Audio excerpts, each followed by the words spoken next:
So this NSM Satellite 200 was blowing F203 and F205.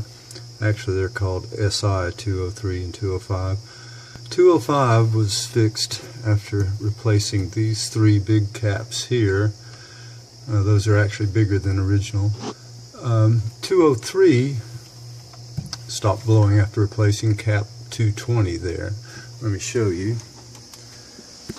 So these three here, you can see how bad they are, and that fixed S205, SI205, the fuse there.